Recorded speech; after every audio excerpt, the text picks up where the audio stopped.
I'm Maria Menounos, and you're tuned in to AfterBuzz TV, the ESPN of TV talk. Now, let the buzz begin. Hey everybody, we are so excited to be here today because we are back for season 2 of Kidding, and we're going to be going over episodes 1 and 2, a full in-depth analysis of everything that went on in these 2 episodes.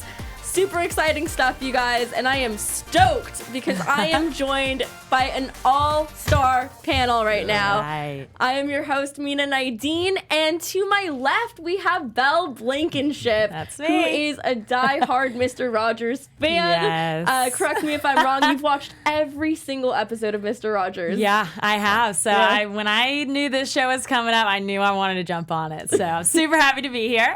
Love it. And to her left, we have Deanjilo Friday, who is one of the MVPs of TV Pilot Reviews, which is an amazing show that we had here at AfterBuzz TV. And you watched the pilot episode of Kidding a long time ago, and once you watched it, you were hooked and you binged every single episode last night. 100%. And we saw seeing Jim Carrey back on TV for the first time in 20 years. I had to be a part of that. So. Yeah. Love it. Yeah. And I can't forget to mention Steph Safra, who moderated the panel for Kidding last year. She is actually in the booth, so we can't see her, but we can hear her. She is our producer for season 2, and we're so excited to hear her thoughts on the crazy things that happen, Yeah. so she can just chime in whenever she wants. Excited to be here. There This is she an is. all-star panel. Yes. So after we recap the episodes, we also have a very special segment for you guys called Jim Gems, where we talk about a Jim Carrey movie that is related in some way to this episode. So stay tuned for that. DeAngelo will be leading that. And we also have a news and gossip section prepared by Belle. So stick around till the very end, you guys, and make sure to like and subscribe to AfterBuzz TV, and leave your comments of your thoughts of this episode in the comments below, because we read everything and we love to engage with you guys, and we want to make this as interactive as possible. With that being said, I really want to know, what were your overall thoughts of episode 1? Yeah. I think for me, I was just on edge the whole time because, we were dealing with this internal battle for Jeff. Is he going to keep this lie? Because it seems like every time he's about to tell the truth, he takes it back. And then, of course, we see how it ends. So I think for me, it was just kind of just sitting on the edge of my seat was my overall thought. And how they interlace the flashbacks with driving to the hospital with his wife, and seeing how that paralleled to what was actually happening, and how he stepped up in really hard and difficult moments. This was some of his best performances. I loved it as well. And just to let you guys know, the name of episode 1 was The Cleanest Liver in Columbus, Ohio. And that's because Jim Carrey's character, Mr. Pickles, hasn't had an ounce of alcohol since his wedding, June 21st, 2003. I'm a savant. I remember. I know. I was like, wow, I didn't even write that down. No, but really, it's crazy to know that that's how long it's been since he hasn't had a drink. So for me, I thought it was so interesting to see this character who, in some ways, is very saint-like, but now we're finally starting to see his flaws unravel. And this has been hinted at from season 1, where we know that Mr. Pickles is going to crack, and he finally does at the end of season 1. Now he has to deal with the repercussions of his actions and, donate a part of his liver. Right. What do you guys think about the unraveling of Mr. Pickles?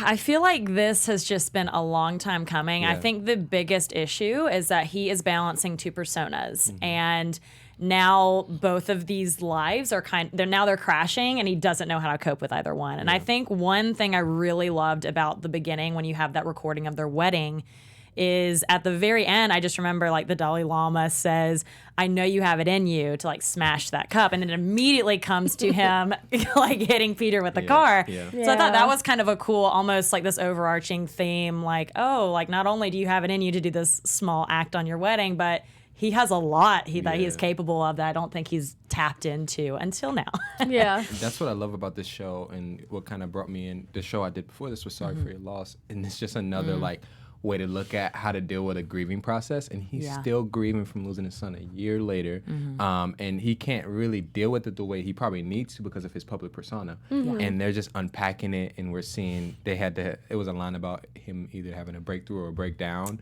and we're kind of starting to see how those lines have really blurred. I know, that's so true, and I think in order to have a breakthrough, you have to have a breakdown, because it's not until everything in your life becomes crazy that you finally are able to see the light at the end of the tunnel. And I love everything you were saying, Belle, about how, you know, the interstitching of the glass breaking to it transitioning into the car crash, because I think what really stood out to me about episode 1 was the fantastic editing in the episode. The fact that with every flashback, there was something linked that flowed so seamlessly well that I was in awe of how everything felt so connected in the episodes. And I loved that. It really stood out to me, just like seeing the storytelling aspect more than just the performances themselves. Was there a certain performance that stood out to you more than another? I think for me, again, I mean, this is jumping to the end, so I'll probably save that until once we get to the end of this. But I think one thing, just kind of commenting on those flashbacks, that I really liked is because I feel like all of these episodes we do see reality and imagination coming together so that you don't really know what's real, what isn't. But I feel like in the past episodes it's always kind of been intertwining these puppet characters, so you could kind of tell what's fake and what's not. But I love how this one they actually use all the pregnancy ones, so it does still feel like much realer to him instead of just using these kind of puppet imagery. So I really like how they still blurred those lines, but they did it in a little different way than I feel like we've seen in the last season. I think I love that question because we see a lot of different and unique relationship dynamics. I think seeing Jeff and Peter's relationship like stood out to me because usually the husband and the ex-husband they don't get along really well. But we're seeing the nuances there, and there's so many dynamics, even how Jeff is with his son, Will, and just like the parallels in the relationship has been so insightful. And I think it's shaped by how they're all dealing with their grief process.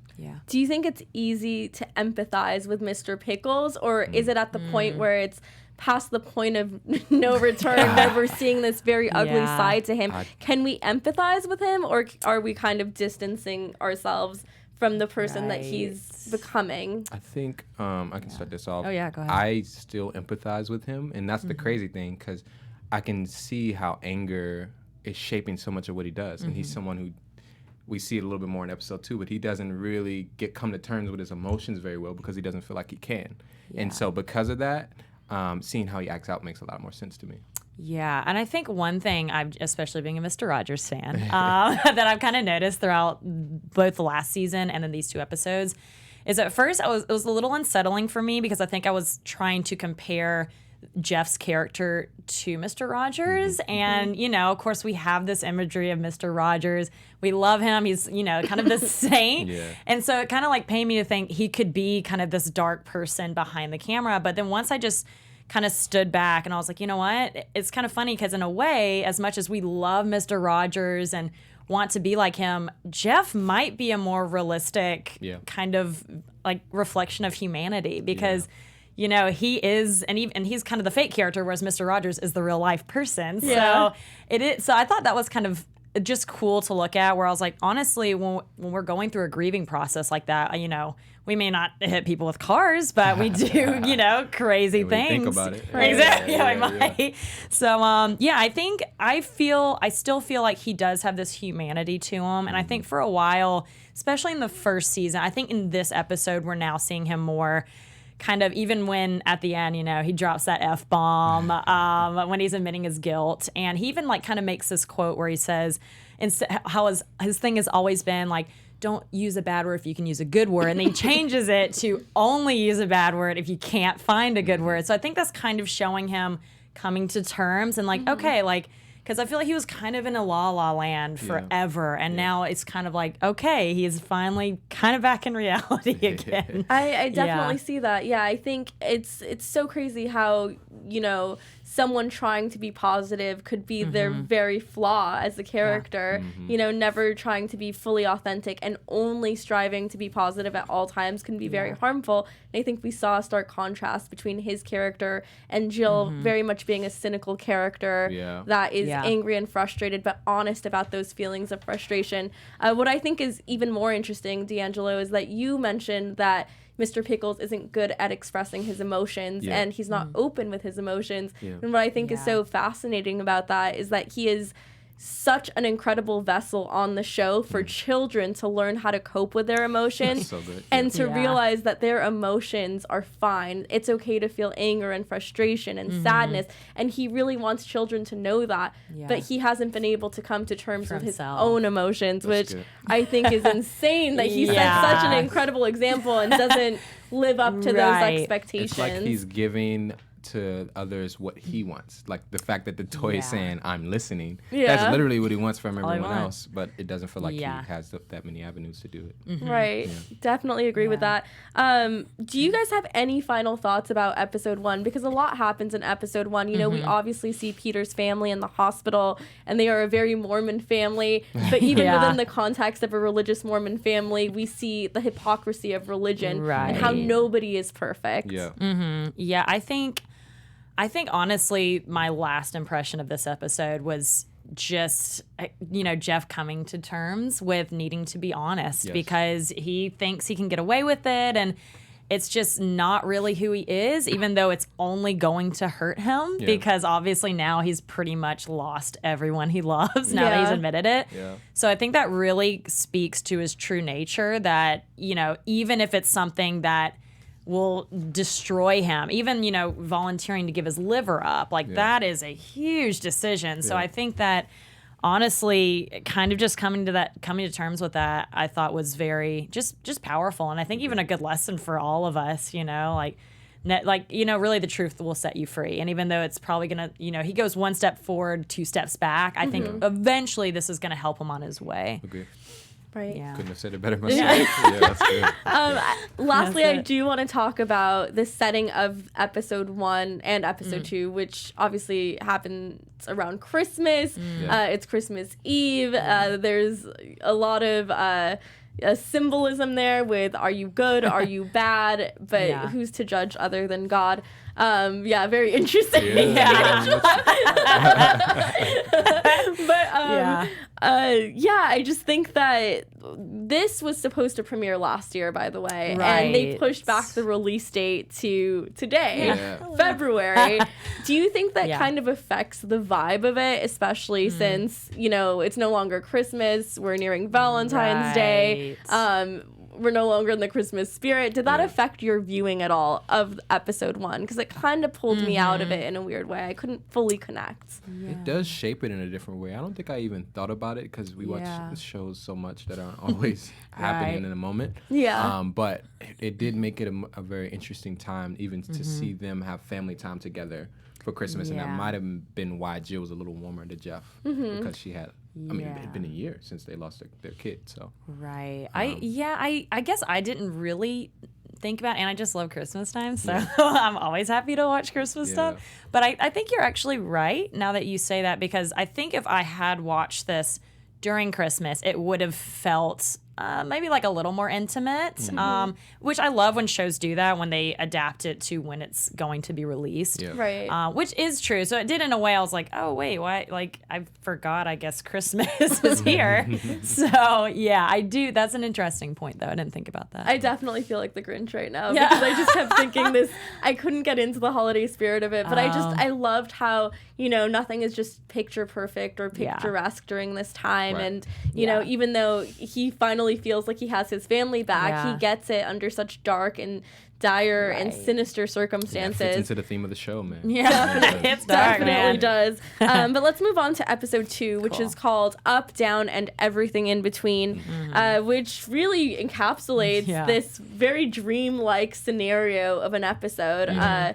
What were your overall thoughts of the musical format of the episode, of the themes of dreams versus reality, and the performances and the character development and everything that happened in episode 2?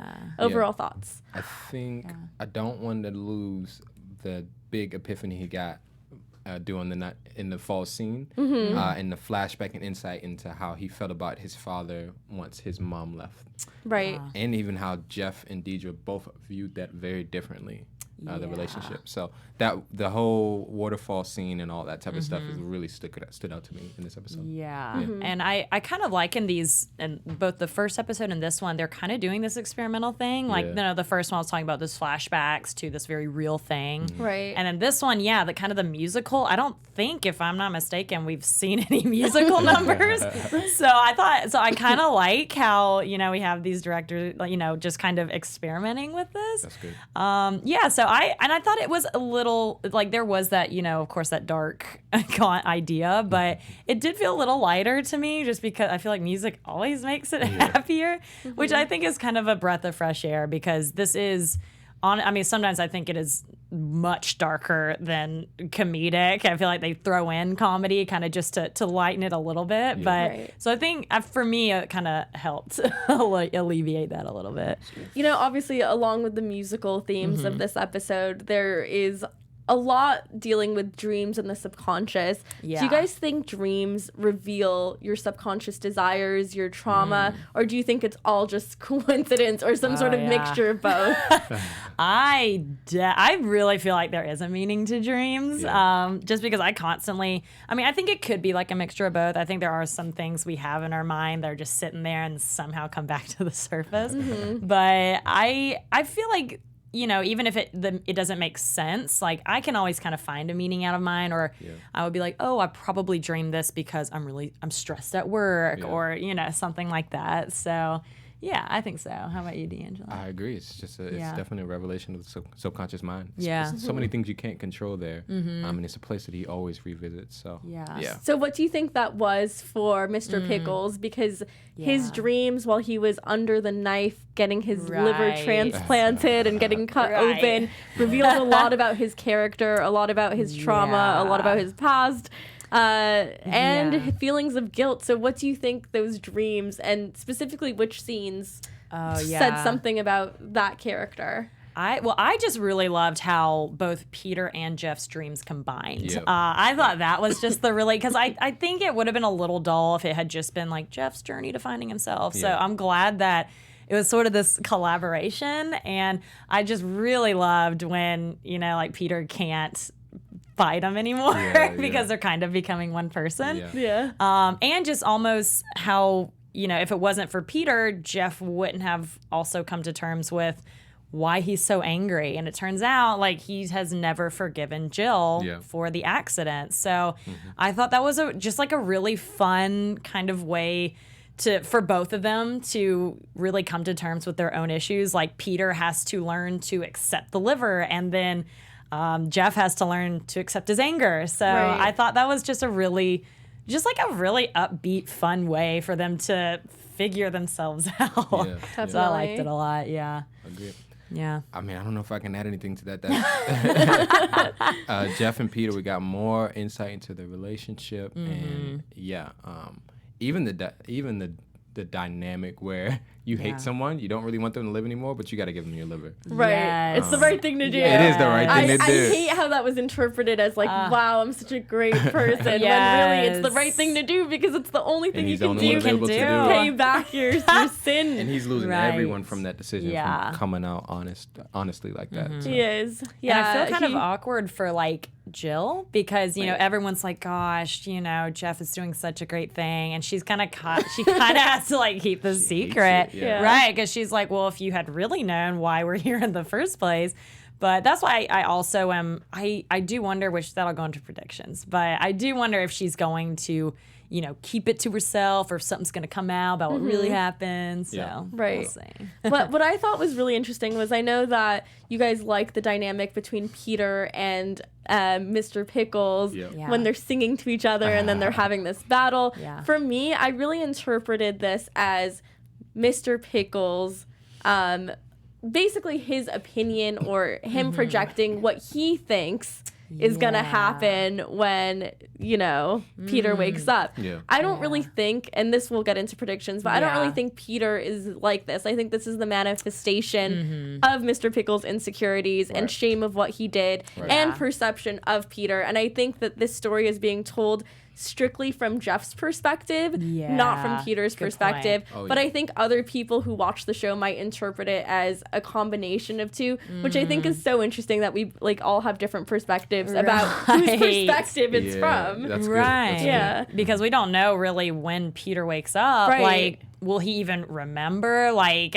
I mean, who knows? So that's a good point. It was very reminiscent of this Netflix show called Maniac, where people are hooked up and they're having dreams, and then the dreams interact with each other. So I thought it was really, really fascinating. Yeah. Did you guys enjoy the musical numbers? I loved it. I mean, I'm a sucker for musicals anyways. And well, it's just especially that one little part that Mr. Pickles sings where it's like super, super, super fast. And then he gets to like, I can't forgive, or like, I blame Jill for all this. So I love, because I just can't imagine how long that little part took to rehearse. So I loved it. But. Yeah, I'm not a big musical guy, but it served its purpose, and I do like when it develops the storyline. Right. Yeah. It felt very whimsical and kind of in line with like the crazy nature of everything going on. Yeah. I want to get to Seb, Deirdre, and Jill and the dynamic between the three, because I found that to be the most refreshing. Yeah. I honestly thought it was the highlight of the episode because anywhere Seb is involved, I feel like there is a lot of humor, a lot of darkness. And I don't see him as a black and white character who's necessarily just a bad father. I think there's a lot of, a lot of trauma there, a lot of toxicity, but also a lot of love and desire for reconciliation. Yeah. What did you think of the dynamic between those three characters?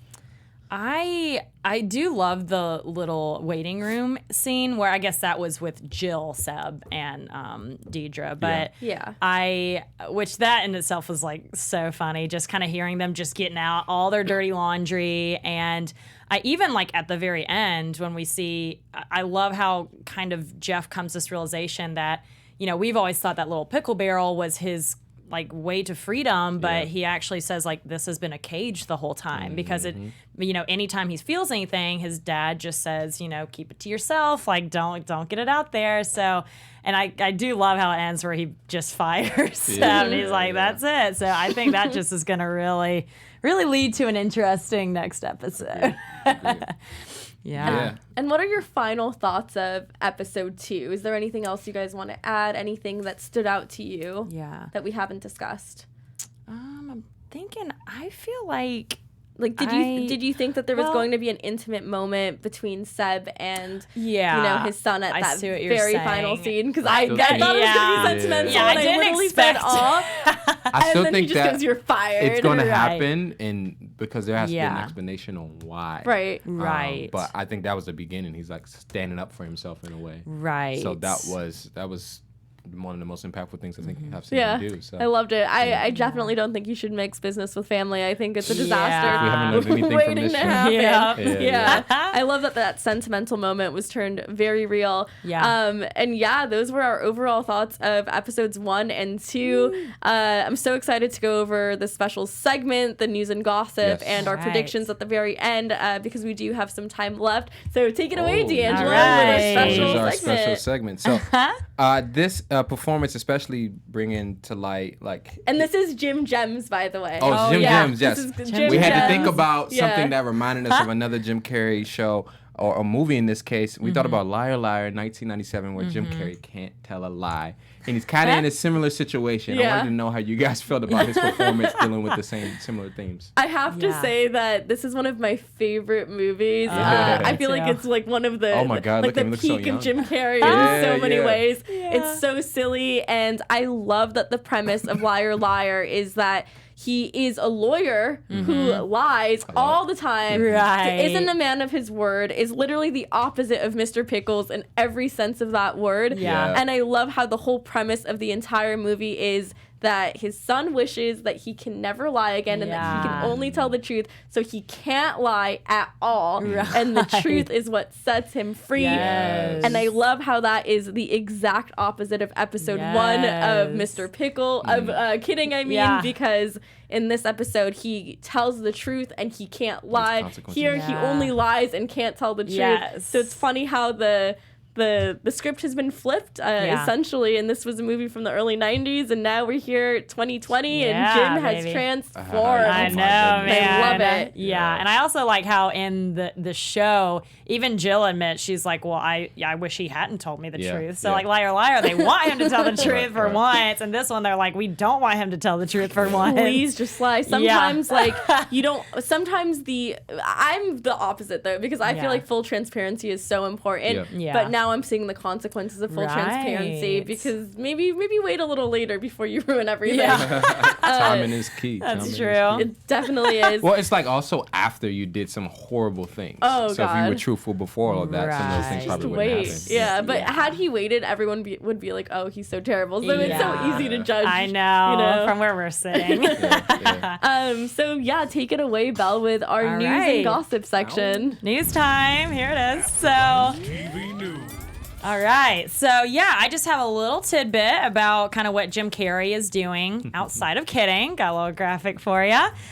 So he actually has a dance in Sonic the Hedgehog that he thinks is perfect for Fortnite. And so even though he didn't offer any examples of what that Sonic-inspired dance move might look like, he definitely seemed open to a crossover. And I didn't actually know this, but the game's Hootenanny Dance, if anyone, I had to look it up because I didn't remember which move that was, is actually likely based on moves from his Dumb and Dumber character. So he already has this history with Fortnite. And he said just in regards to the video game world, he said, I've never been a big gamer. I've always thought of the world as a game. I've always thought of myself as this avatar, that my true self is a much bigger thing than the game I'm playing. So he said, so this is actually bringing me into that world, which is fantastic about acting. If you're presented with something, you got to get to know the world. So I've been playing Sonic. And so, yeah, basically we're going to see whether or not he shows us any Fortnite-worthy dance moves as Robotnik when Sonic the Hedgehog hits theaters this Friday, which is Valentine's Day, February 14th, and that was according to cinemablend.com if you want more info. Jim trying to get in on that Fortnite. I know. Sneak in there. Trying to get extra dough. This looks like it's going to be a lot of fun, too. I'm excited. All right, so obviously we have a lot of great things to come. Season 2 looks insane. We got a great teaser at the end of the episode 2 for Kidding, where they showed us what is to come for the entire season, not just episode 3.